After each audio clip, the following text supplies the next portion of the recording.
after doing some research, I found a few typefaces that I think visually remind me of a cheesy Drake caption. And the title of the book is going to be called From Paris with Love because, you know, Drake called me personally and said that's what he wants. And in case y'all don't believe me, I literally have Drake here to confirm it. Yo, Drake, what's good, man? How you doing? Doing well, dog. That's good to hear, man. Hey, real quick, can you tell these people that you commissioned me to do this book cover for you? Yeah.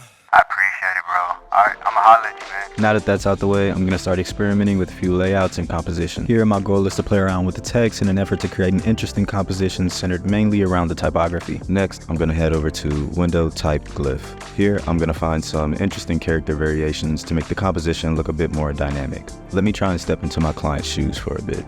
Would Drake even like this? If this doesn't pop more, he's definitely going to be upset. And that's a client I'm not trying to lose, so I'm definitely going to try and do my best here. Maybe I'll make this look like it's inspired by vintage romance films. Yeah, let's go with that. I'm gonna do some final adjustments here, tweak that a bit, and zoom out so I can get a better look at all of these compositions. I think I'm liking this bottom left one a lot. There's just something about it that I'm not getting from the others. So let's drag it over into Photoshop. Now that I'm in Photoshop, I'm gonna kick things off by creating some negative space between the overlapping text. This will make for a more interesting layout, especially when we start adding in our layer styles. I'm gonna do this by selecting my object and going to select, modify, expand, inverting my selection and applying a mask to the overlapping text. Now I'm going to head over to my effects panel and apply an embossed effect to the bottom text. This is going to create some depth and really make things kind of stand off the page.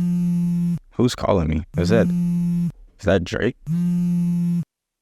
I'm not done just yet, so I'm gonna ignore that for now. But in case he calls back, let's try and make some progress on this. You know how clients are. When they need something, they need it yesterday. And I'm not Marty McFly, but I'll definitely try and meet those expectations. Let's get back to it. I'm gonna adjust the color, make a few additional tweaks, and we should be in pretty good shape. I'm gonna apply some bevel and emboss to my hero text. Not sure what exactly I want to do here, but I do know I want it to look kind of glossy, almost giving you the appearance that if you hold it in the sunlight, it would have some sort of shine or iridescence to it. After I'm done adjusting the contour, I'm gonna check anti-aliasing. This will get rid of any weird visual artifacts. Now I'm gonna add a color overlay, apply some satin and inner glow. I'll probably mess around with the satin a bit more than the others because that's what's really going to sell this effect.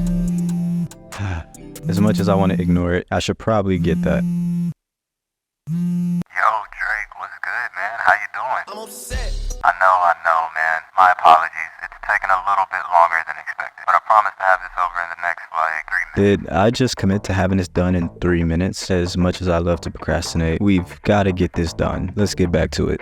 And I tried messing around with a sort of a chrome effect, but I wasn't satisfied with it, so it's back to the original idea. I'm going to copy the layer style and add it to the remaining hero text so that everything is consistent. Now I'm going to group all of my layers together and apply some additional effects to my hero text. For this bottom text here, I'm going to increase the size of it a bit and replace the current text with something more suitable. I'm also going to go into my effects panel and make some adjustments here to make the emboss effect a little more prominent. I'm going to slightly change the color of the book because the blue feels a bit too saturated. For the text on the top, I'm going to increase the size just a bit and copy those layer styles from the bottom text so that we have that on the top as well. And this is looking pretty good so far. Lastly, I'm going to add some fire in the background and use my blending modes to make it blend in with the texture of the book. And there you go. That looks awesome. We finished up just in time. Subscribe for more graphic design related content. Yo, Drake, I'm about to send the design over right now. Let me know what you think. Embarrassing. God.